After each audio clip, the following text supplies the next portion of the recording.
Di video kali ini, kita akan membahas salah satu ibadah sunnah yang selalu menemani bulan suci, yaitu sholat tarawih.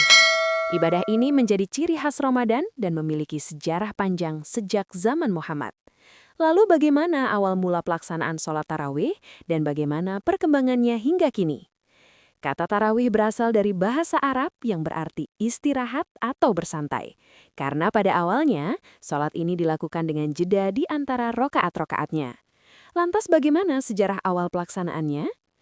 Pada malam 23 Ramadan tahun kedua Hijriah, Rasulullah untuk pertama kalinya menunaikan sholat tarawih. Tahun itu juga merupakan tahun pertama diwajibkannya puasa Ramadan. Setelah menyelesaikan sholat Isya di Masjid Nabawi, Rasulullah tidak langsung pulang ke rumah. Beliau tetap berada di masjid dan mulai melaksanakan sholat sendirian. Beberapa sahabat yang masih berada di masjid melihat Rasulullah berdiri dalam kehusyukan. Mereka merasa terdorong untuk ikut, lalu berdiri di belakang beliau dan mengikuti setiap gerakan sholat. Rasulullah tidak menegur dan tidak pula menyuruh mereka. Setelah selesai, beliau kembali ke rumah tanpa memberikan perintah ataupun komentar apapun tentang apa yang baru saja terjadi. Momen ini menjadi awal mula salah satu tradisi ibadah Ramadan yang diteruskan oleh umat Islam hingga hari ini. 2 hari kemudian, tepatnya pada tanggal 25 dan 27 Ramadan, Rasulullah kembali melaksanakan sholat tarawih di masjid pada waktu yang sama. Kali ini jumlah sahabat yang ikut semakin bertambah. Kabar tentang sholat malam yang beliau lakukan pun mulai menyebar, dan semakin banyak orang yang ingin turut serta. Melihat pola tersebut, para sahabat menduga bahwa Rasulullah akan terus melaksanakan sholat tarawih pada malam-malam ganjil seperti 23, 25, dan 27 Ramadan. Maka ketika malam ke-29 tiba, Masjid Nabawi kembali dipenuhi kaum muslimin.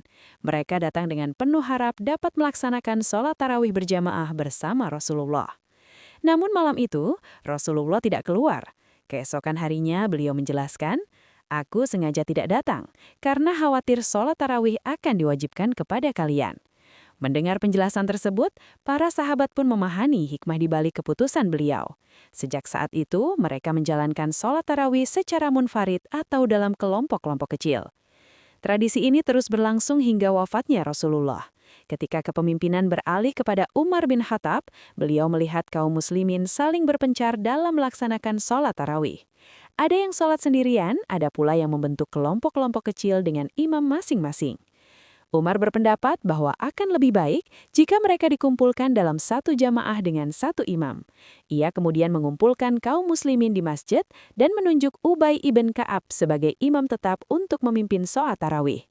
Saat menyaksikan umat Islam sholat bersama dalam satu saf yang rapi, Umar menyebut keputusan ini sebagai bid'ah hasanah atau inovasi yang baik dan sesuai dengan sunnah karena memudahkan umat Islam dalam beribadah.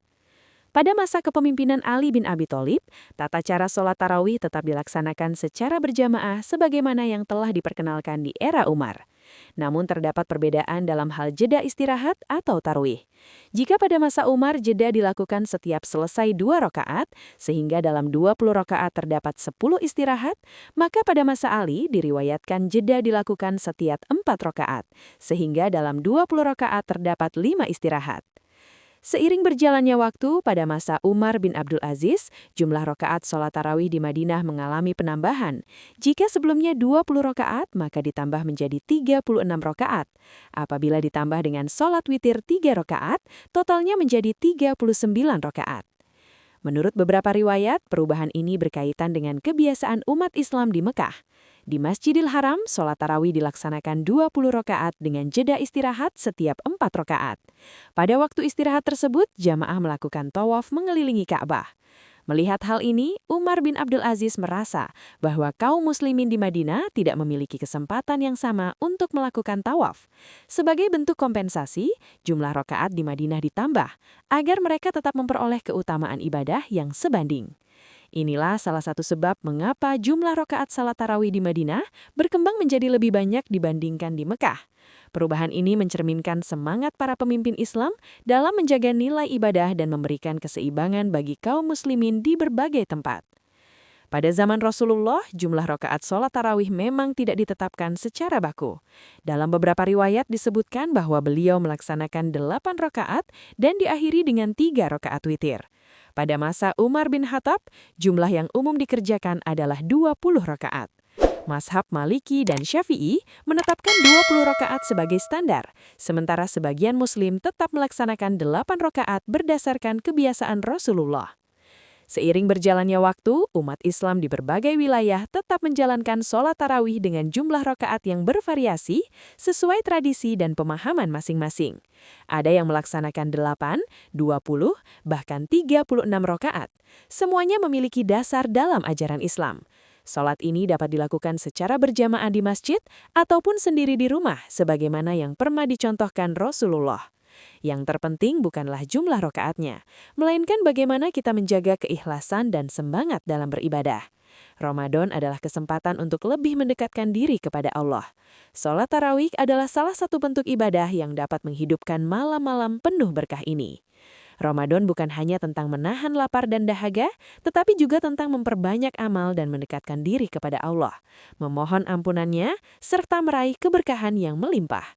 Semoga kita semua diberikan kekuatan untuk istiqomah dalam menjalankan ibadah ini dan mendapatkan pahala yang berlipat ganda. Terima kasih sudah menonton, semoga video ini bermanfaat dan menambah wawasan kita semua. Sampai jumpa di video selanjutnya.